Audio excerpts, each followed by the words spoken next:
अस्सलाम वालेकुम, आपको एक बार फिर से खुशामदीद करती हूँ मॉर्विश कुज़ीन में। आज मैं सबका फेवरेट मीठा का बहुत ही एक डिफरेंट सा वेरिएशन शेयर कर रही हूँ। मैं बना रही हूँ कैरमल क्रंच कुल्फ़ी।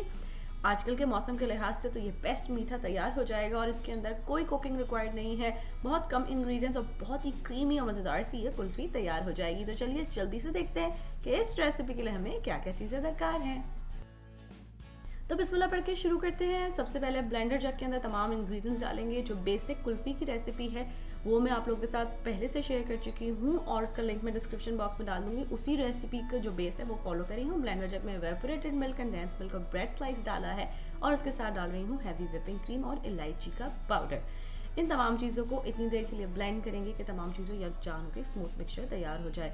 इसको मैं बोल में डाल रही हूँ। आप नेक्स्ट स्टेप ब्लेंडर जग में भी कर सकते हो। आप इसके अंदर डालेंगे कैरमल क्रंच। उसकी रेसिपी मैंने आपके साथ बहुत रिसेंटली शेयर की है, लिंक डिस्क्रिप्शन बॉक्स में डाल दूंगी।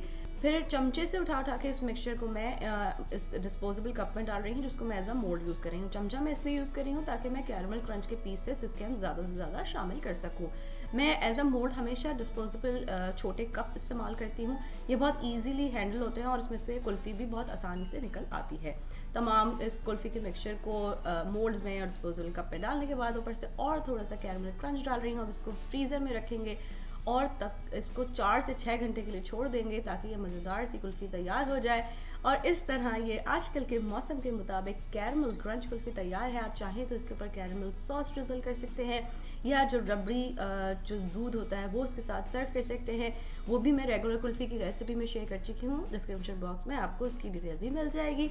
अगर आप इस रेसिपी को अपने पास ट्राई कर रहे हैं तो प्लीज़ मुझे ज़रूर बताइए कि ये आपके पास कैसी बनी। कुछ और सीखना चाहते हैं तो वो भी ज़रूर बताइए। मेरी रेसिपीज़ को पसंद करने का और उनको सराहने का बहुत शुक्रिया।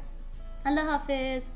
अगर आपको ये रेसिपी अच्छी लगी तो इन लिंक्स पे ज़रूर क्लिक कीजिए ऐसी और बहुत सी मज़ेदार रेसिपीज़ के लिए।